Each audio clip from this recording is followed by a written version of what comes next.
Hello friends, welcome to the new fangled competition classes. आप सभी का स्वागत है आपके अपने YouTube channel new fangled competition classes में।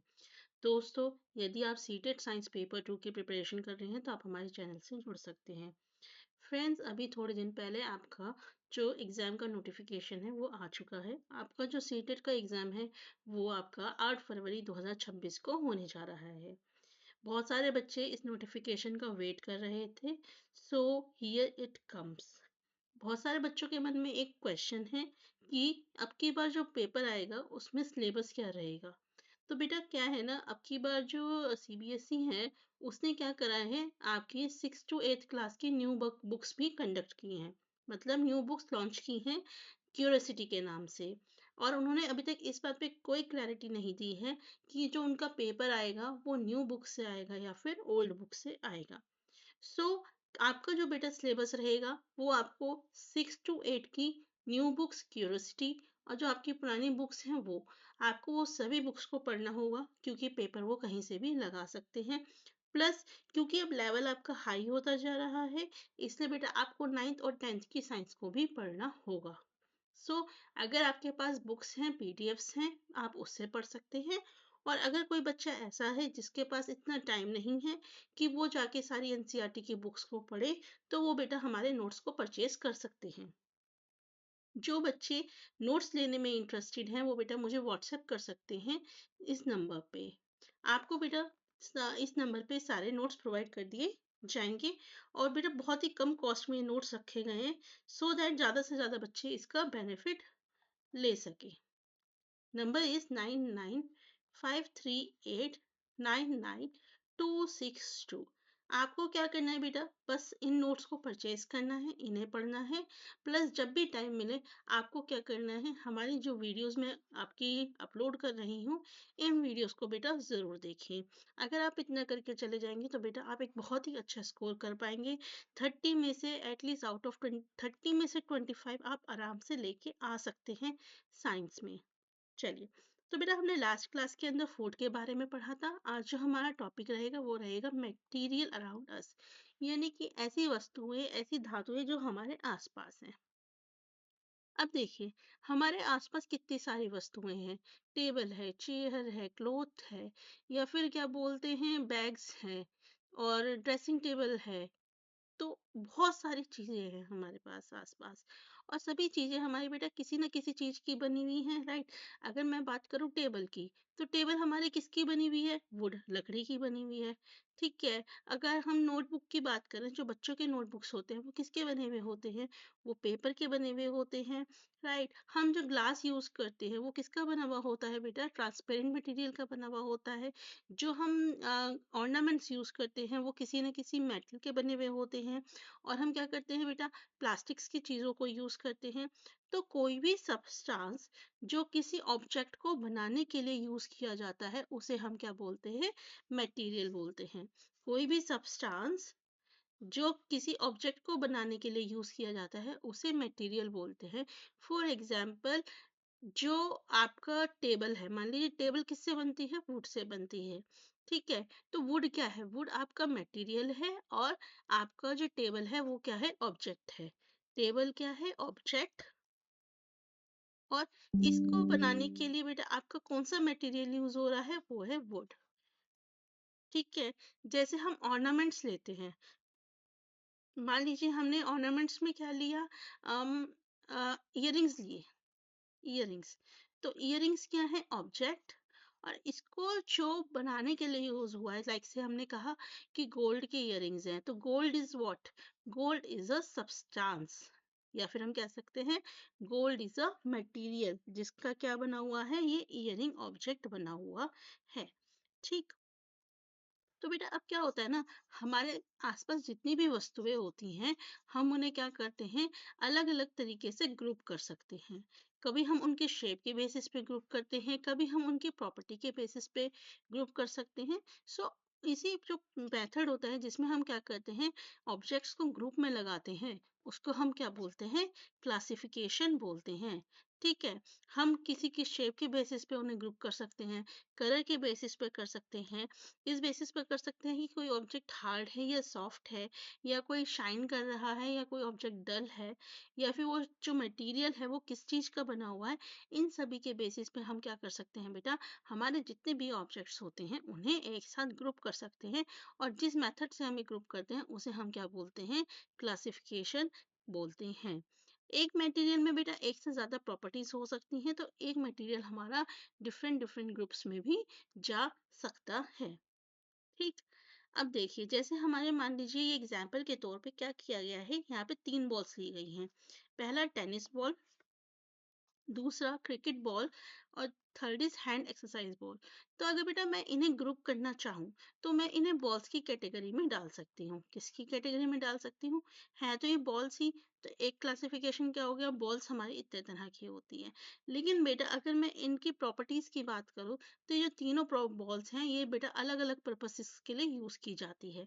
ठीक है। टेनिस बॉल हमारे बेटा टेनिस गेम खेलने के लिए, क्रिकेट बॉल हमारी क्रिकेट के लिए, और हैंड एक्सरसाइज की बॉल अलग होती है। तो इनका जो बेटा मटेरियल है जिससे ये क्या करती हैं, बने होते हैं, वो मटेरियल अलग अलग होता है। किस तरीके से वो अलग रखा जाता है, वो इस तरीके से रखा जाता है कि ऐसा बनाया, जो टेनिस बॉल होती है बेटा उसे इस तरीके से बनाया जाता है कि आपकी जो टेनिस बॉल है वो आपकी जब हिट हो तो आपकी एक अच्छी ऊंचाई पे जा सके। क्रिकेट बॉल का क्या है बेटा, क्रिकेट बॉल को हमें ऊंचाई पे नहीं पहुंचाना, हम चाहते हैं कि जब वो हिट हो तो वो एक स्पीड के साथ जाए। तो उस हिसाब से बेटा क्रिकेट बॉल का जो बाउंस होता है वो लो होता है, और जो हैंड एक्सरसाइज बॉल है वो उसे इस तरीके से बनाया जाता है कि जब उसके ऊपर हिट होता है तो जो कोई ऑब्जेक्ट होता है वो उसका क्या करता है, उसका सारा प्रेशर जो होता है, जो उसका फोर्स होता है वो एब्जॉर्ब कर लेता है, सो दैट किसी को हैंड में इंजरी ना हो। सो 3 बॉल्स हैं, सेम साइज की हैं, सेम हाइट की हैं, ठीक है। बट मटेरियल क्या है उनका डिफरेंट है, क्यों, उनका जो पर्पसेस है वो क्या है, डिफरेंट है। अभी एक और एग्जांपल लेके समझते हैं। मान लीजिए कुछ ऑब्जेक्ट ग्रुप्स है, ठीक है, कुछ ऑब्जेक्ट्स हैं। अब मुझे क्या करना है, इनकी ग्रुपिंग करनी है। क्या करनी है, ग्रुपिंग। तो बेटा अगर मैं कलर के बेसिस पे करूं तो मैं क्या करूंगी, ये वाला ऑब्जेक्ट, ये वाला ऑब्जेक्ट, ये वाला ऑब्जेक्ट, और ये, इसे मैं एक ग्रुप में डाल दूंगी on the basis of colour. Whereas अगर मुझे ये कलर के बेसिस पे हमें करना नहीं, मुझे अभी शेप के बेसिस पे करना है। तो जब मैं बेटा शेप के बेसिस पे करूंगी तो मैं इस ऑब्जेक्ट को, इस ऑब्जेक्ट को, इस ऑब्जेक्ट को और इस ऑब्जेक्ट को एक ग्रुप में डालूंगी। तो कहने का मतलब क्या है कि एक ऑब्जेक्ट को अलग अलग बेसिस पे हम क्या कर सकते हैं, ग्रुप कर सकते हैं, या फिर हम उसे क्लासिफाई कर सकते हैं। ऐसा नहीं है कि एक ऑब्जेक्ट एक ही चीज के ऊपर वो क्लासिफाई होएगा। ठीक है। चलिए, अब हम कुछ मेथड, कुछ तरीके देखते हैं बेटा कि जिनके बेसिस पे हम अपने ऑब्जेक्ट्स को क्लासिफाई कर सकते हैं। सबसे पहली चीज होती है बेटा lustrous and non lustrous. Lustrous का मतलब होता है ऐसे सब्सटेंस जिनका क्या होता है, शाइनिंग सरफेस होता है, यानी कि एक चमकदार सरफेस होता है। ज्यादातर बेटा कोई भी जब फ्रेश पीस जो होता है वो कट होता है, चाहे वो मेटल का हो या किसी भी चीज का होता है, उसका एक बेटा शाइनिंग सरफेस होता है। ठीक है। ये बात अलग है, वो एक टाइम के बाद क्या होते हैं, थोड़े से मॉइस्चराइज, जब आपका बेटा ऑक्सीडाइज होते हैं तो वो डल होते चले जाते हैं। जैसे कि हमारे मेटल्स होते हैं, आपने देखा होगा, जब कॉपर है, गोल्ड है, आयरन है, ये क्या होते हैं बेटा, इनका क्या होता है, बहुत ही शाइनिंग सरफेस होते हैं, और टाइम के साथ ये क्या होते हैं, डल होते चले जाते हैं, क्योंकि ये ऑक्सीडाइज हो जाते हैं। हमारे एनवायरनमेंट में बहुत सारा ऑक्सीजन प्रेजेंट है, उसकी वजह से ये क्या हो जाता है, ऑक्सीडाइज हो जाते हैं और वो डल पड़ जाते हैं। बट इनिशियली ये किसकी कैटेगरी में आते हैं बेटा, लस्ट्रस की कैटेगरी में आते हैं, क्योंकि ये कैसे होते हैं, चमकदार होते हैं, इनकी शाइनिंग सरफेस होती है। ठीक है। दूसरी कैटेगरी आती है बेटा इसके अंदर, नॉन लस्ट्रस। नॉन लस्ट्रस नाम से ही पता चल रहा है, ऐसे सब्सटेंस जिनका शाइनिंग सरफेस नहीं होता। जैसे कि बेटा पेपर है, वुड है, रबर है, जूट है। अगर आप इन्हें बेटा इनिशियली भी देखोगे ना, तो इनिशियली भी पेपर कभी शाइन नहीं करता, it has a rough tough, मतलब रफ आपका सरफेस रहता है, थोड़ा वुड होती है, थोड़ी रफ सरफेस रहती है, चाहे आपने उसे फ्रेशली कट किया हुआ हो। तो ऐसे सब्सटेंस जिसमें होता है शाइनिंग सरफेस नहीं होता, उन्हें हम क्या बोलते हैं, नॉन लस्ट्रस सब्सटेंस बोलते हैं। तो पहला बेटा, पहला कैटेगराइजेशन हमने किसके बेसिस पे किया, अपीयरेंस के बेसिस पे, कि कोई चीज हमें कैसी दिखाई दे रही है। उसमें हमने क्या करा, दो चीज समझी, लस्ट्रस एंड नॉन लस्ट्रस, ठीक। उसके बाद हम बेटा हार्डनेस के बेसिस पे करेंगे। देखिए कोई ऑब्जेक्ट हमारे हार्ड होते हैं और कोई ऑब्जेक्ट हमारे सॉफ्ट होते हैं। तो जो मटेरियल जिनको हम आसानी से प्रेस कर सकते हैं, उन मटेरियल को बेटा हम क्या बोलते हैं, सॉफ्ट बोलते हैं, जो आसानी से प्रेस हो जाए और जिनके बेटा आप क्या उनके ऊपर स्क्रैचेस इजीली कर सकते हैं। ठीक है। जो हार्ड सब्सटेंस होते हैं बेटा, वो कैसे होते हैं, उन्हें हम जल्दी से कंप्रेस नहीं कर सकते, उन्हें हम जल्दी से दबा नहीं सकते। जैसे मान लीजिए मैंने एक क्या ली, एक ईंट लिया, एक पत्थर लिया, तो आप उसे कितना भी बेटा कोशिश कर लीजिए, वो आप उसके नहीं दबा सकते। आप वाटर बॉटल लीजिए, वाटर बॉटल लेने के बाद अगर आप उसे बहुत मुश्किल से ही, मतलब बहुत दबाएंगे ना, बहुत मुश्किल से ही वो आपकी बेटा टूटेगी या दबेगी। तो ऐसे जो सब्सटेंस होते हैं, ये किसकी कैटेगरी में आते हैं, हार्ड सब्सटेंस की कैटेगरी में आते हैं। जबकि हमारे सॉफ्ट सब्सटेंस कौन से होते हैं, जैसे कि पिलो तकिया, अगर आप बेटा उसे थोड़ा प्रेशर लगाएंगे तो वो क्या हो जाता है, दब जाता है। स्वेटर्स, अगर आप उसे थोड़ा दबाएंगे तो वो दब जाएगा। स्पॉन्ज, थोड़ा दबाएंगे तो आपका वो दब जाएगा। ठीक है। अब इसमें एक बात हमेशा याद रखिएगा बेटा, कि कोई भी सब्सटेंस जो होगा, ठीक है, ये आपका डिपेंड करता है कि आप उसको किसके साथ कंपेयर कर रहे हैं। फॉर एग्जाम्पल, अगर मैं रबड़ की बात करूं, तो रबड़ जो है, अगर मैं रबड़ और ब्रिक में कंपेयर करूं, तो ब्रिक क्या है, हार्ड सब्सटेंस, रबड़ क्या है, सॉफ्ट सब्सटेंस उसके कंपैरिजन में। लेकिन अगर मैं रबड़ और स्पॉन्ज की बात करूं, तो रबड़ क्या है, हार्ड है, और स्पॉन्ज क्या है, सॉफ्ट है। तो यहाँ पे ये भी मैटर कर रहा है कि हम कौन से दो ऑब्जेक्ट्स के बीच में क्या कर रहे हैं, आपका कंपैरिजन कर रहे हैं। ठीक है। तो आपका नेक्स्ट कैटेगराइजेशन किसके बेसिस पे हुआ, हार्डनेस के बेसिस पे। Now the third one is transparency. अब हम किसके बेसिस पे करेंगे बेटा, ट्रांसपेरेंसी के बेसिस पे करेंगे। देखिए ऐसे सब्सटेंस, तो देखिए सबसे पहले हम बात करेंगे किसकी, ट्रांसपेरेंट ऑब्जेक्ट्स की। देखिए ट्रांसपेरेंट ऑब्जेक्ट्स क्या होता है, ट्रांसपेरेंट ऑब्जेक्ट्स हमारे वो ऑब्जेक्ट्स होते हैं जिनके हम आर पार बहुत इजीली देख सकते हैं। जैसे कि मान लीजिए ये विंडो है, ठीक है, ये क्या है, विंडो है। अब मुझे इस विंडो के बेटा आर पार बाहर का जो सीन है बहुत क्लियरली दिखाई दे रहा है। तो ये जो विंडो के जो पेन्स हैं, ये कैसे हैं, ट्रांसपेरेंट ऑब्जेक्ट्स हैं। कैसे हैं, ट्रांसपेरेंट है, क्योंकि हम इस विंडो के थ्रू बाहर का जो सीन है वो बिल्कुल इजीली देख पा रहे हैं। ट्रांसल्यूसेंट क्या होता है बेटा, ट्रांसल्यूसेंट ऑब्जेक्ट्स वो ऑब्जेक्ट्स होते हैं जिनसे अगर हम देखेंगे ना, तो हमें सब चीजें कैसी दिखाई देती हैं, धुंधली धुंधली दिखाई देती हैं। ऐसे हमें अपीयरेंस होता है कि कोई चीज दिख रही है, बट एग्जैक्टली हम क्लियरली नहीं देख पाते।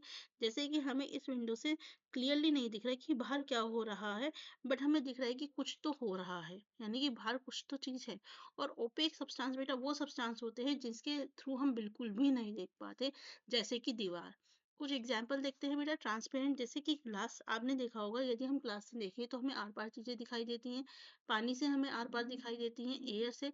और एक बेटा ये सेलोफेन पेपर आता है, इससे भी हम क्या देख सकते हैं, आर पार देख सकते हैं। ठीक।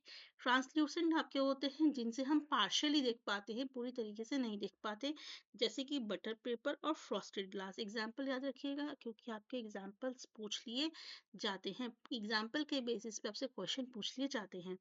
ओपेक होता है जिससे हम बिल्कुल नहीं देख पाते, जैसे कि वुड, कार्डबोर्ड, मेटल्स, दीवार, ये सब चीजें। ठीक है।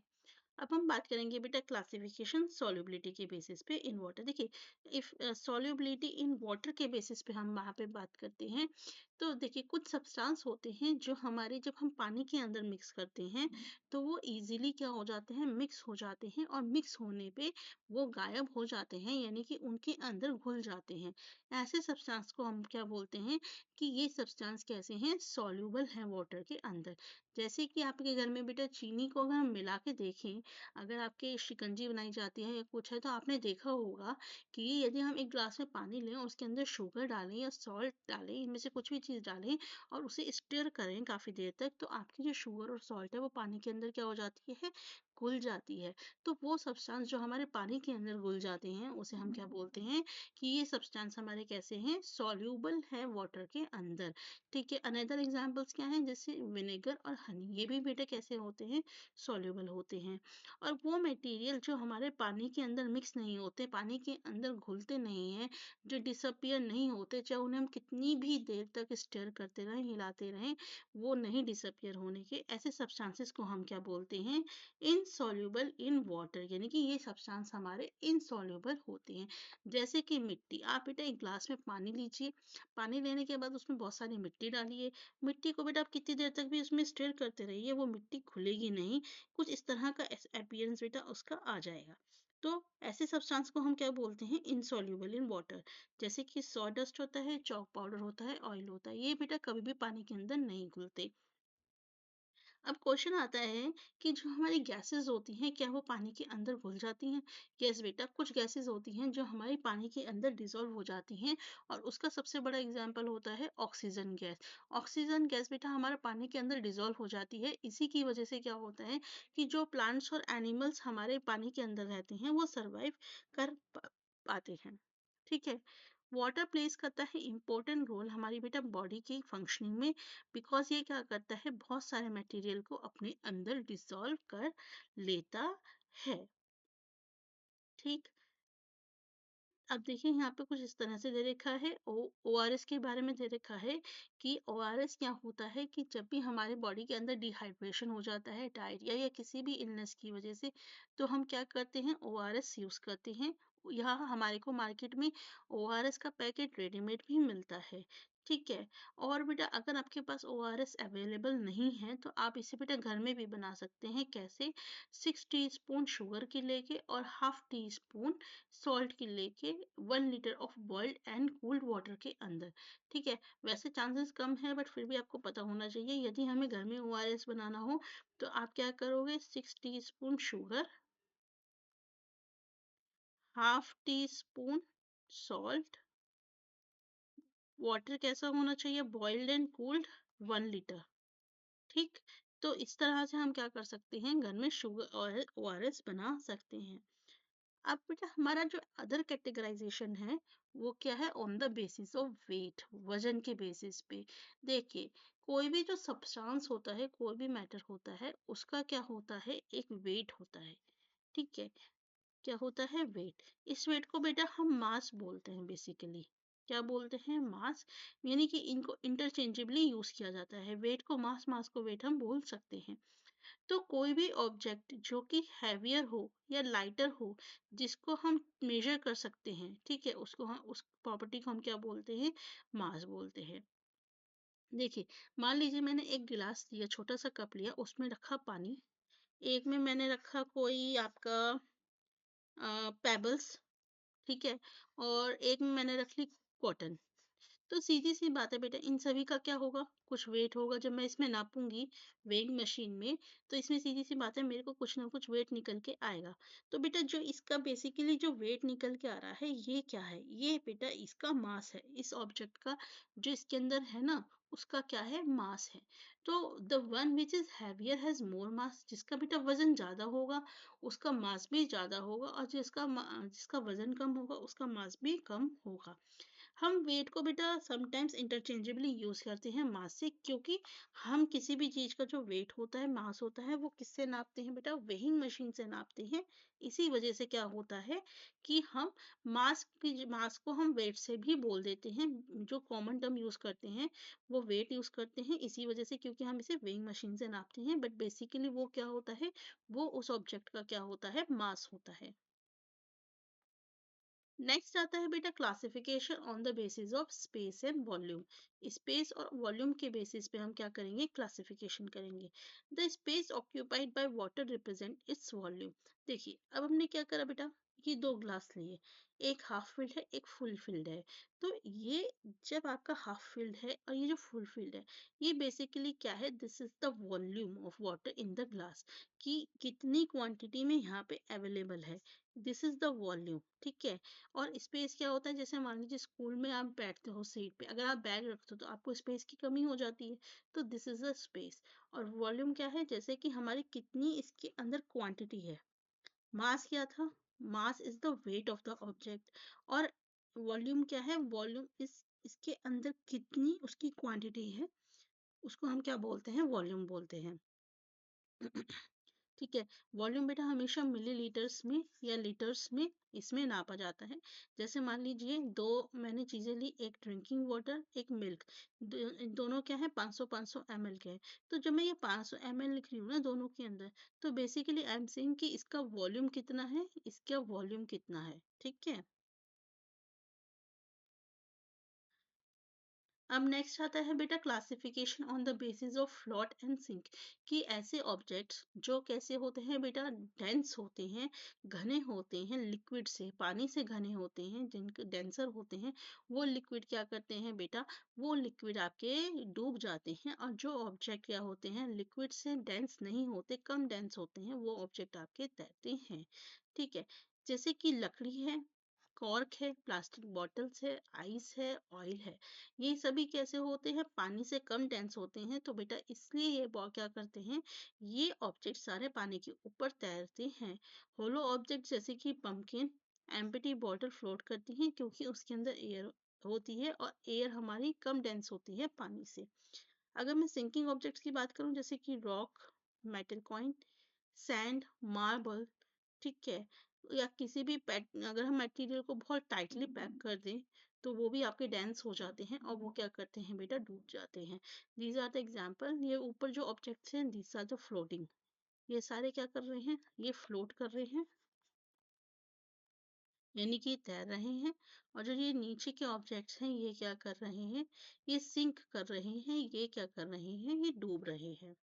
अब हम इतनी देर से बात कर रहे हैं मैटर मैटर मैटर, तो क्वेश्चन आता है कि मैटर होता क्या है। कोई भी चीज बेटा जो स्पेस ऑक्यूपाई करे और जिसका मास हो, उसे हम क्या बोलते हैं, मैटर बोलते हैं। याद रखिएगा, कोई भी चीज जिसके जो स्पेस ऑक्यूपाई करे और जिसका मास हो, उसे हम क्या बोलते हैं, मैटर बोलते हैं। जैसे कि फॉर एग्जाम्पल आपका स्कूल बैग था, स्कूल बैग क्या करेगा बेटा, स्पेस भी लेता है और उसका कुछ वेट भी होता है। तो स्कूल बैग क्या हुआ, हमारा मैटर हुआ। ठीक है। Mass gives the quantity of a matter, mass हमें बताता है कि कोई भी मैटर की क्वांटिटी कितनी है, जिसको हम किस में नापते हैं बेटा, याद रखिएगा, जो मास है, जो मास है उसे हम किस में नापते हैं, ग्राम या किलोग्राम में नापते हैं। और जो स्पेस होता है, जो ऑक्यूपाई किया जाता है मैटर के द्वारा, वो क्या होता है, उसका वॉल्यूम होता है। स्पेस ऑक्यूपाइड जो होता है वो क्या होता है, वॉल्यूम होता है। और इसको हम किससे नापते हैं, लीटर या मिलीलीटर से। फॉर एग्जाम्पल, वाटर क्या है, वाटर मैटर है। सैंड एंड पेबल्स भी क्या है, मैटर है। कप भी क्या है, मैटर है। ठीक है। Kilogram is the unit of mass in the international system. देखिए किलोग्राम क्या होता है, ऐसा यूनिट होती है किसकी, मास की। किलोग्राम को एब्रिवेट किया जाता है कैसे, इन लोअर केसेस एस, के और जी। केजी बेटी हमेशा हमेशा स्मॉल में लिखा जाता है, दोनों के बीच में कोई स्पेस नहीं होता, कोई फुल स्टॉप नहीं आता।